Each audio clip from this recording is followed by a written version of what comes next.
Η μερίδα για την τεχνητή νοημοσύνη πραγματοποιήθηκε το πρωί στο Πανεπιστήμιο Θεσσαλίας και συγκεκριμένα στο πεδίο του Άρεως.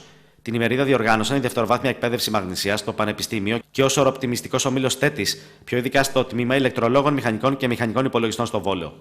Διαπιστώσαμε ότι η κοινωνία μας βλέπει την τεχνητή νοημοσύνη σαν μια κατάσταση κρίσης, σαν κάτι φοβερό και τρομερό που επιβλέπεται το μέλλον μας. Δεν είναι έτσι τα πράγματα. Η τεχνητή νοημοσύνη είναι ένα εργαλείο για τον άνθρωπο. Η τεχνητή νοημοσύνη είναι μια επαγγελματική διέξοδος. Χαιρόμαστε ιδιαίτερα που συνεργαστήκαμε με το Πανεπιστήμιο Θεσσαλίας και τη δευτεροβάθμια εκπαίδευση για τη συγκεκριμένη ιδέα, η οποία σε ενδυναμώνει, γιατί ένας από τους στόχους μας είναι η εκμάθηση και η μόρφωση των παιδιών μας. Να δουν ποιες είναι οι τεράστιες αλλαγές οι οποίες έρχονται, που επιφέρει η τεχνητή νοημοσύνη, με αποτέλεσμα να κατευθύνουν τις επιλογές τους όταν πρόκειται να σπουδάσουν προς αυτές τις επιστήμες.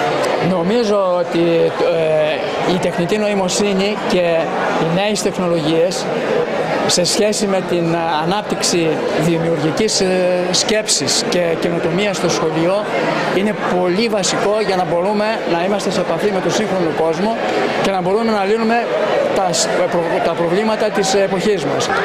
Η τεχνητή νοημοσύνη είναι κάτι πάρα πολύ πρόσφατο, οπότε είμαστε οι πρώτοι ουσιαστικά που ερχόμαστε σε επαφή με αυτό το τομέα.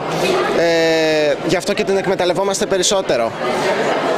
Είναι ένα εργαλείο το οποίο έχει βοηθήσει πολύ τους μαθητές, αλλά τους έχει δώσει κιόλας κάποια βήματα για κάποιες πράξεις όχι τόσο ηθικές, δυστυχώς.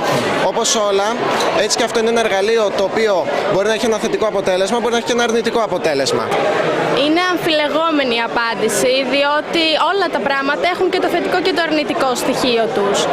Βέβαια, αυτό το πρόγραμμα το οποίο ήρθαμε να παρακολουθήσουμε και σήμερα έχει και θετικό και αρνητικό αντίκτυπο, μπορώ να πω, από όσα γνωρίζω. Γι' αυτό ήρθαμε εδώ και να ενημερωθούμε. Πρέπει να αξιοποιηθεί καταλήλως, ώστε να αποδώσει και να βελτιώσει τους τομείς της καθημερινής μας ζωής, τους τομείς της εκπαίδευσης, της επιχειρηματικότητας, της τεχνολογίας. Και ναι, είναι απόλυτα συνυφασμένη με τις δραστηριότητες της σημερινής νεολαίας. Δηλαδή όλη η καινούρια γενιά χρησιμοποιεί την τεχνητή νοημοσύνη. Τέθηκαν επιτάπητος λοιπόν ζητήματα που έχουν να κάνουν με το μέλλον για τα νέα παιδιά, τους μαθητές και τους φοιτητές, ώστε να προγραμματίσουν και να καθορίσουν στόχους και να εμπλουτίσουν το πεδίο γνώσης με τα δεδομένα της τεχνητής νοημοσύνης για την επαγγελματική του σταδιοδρομία.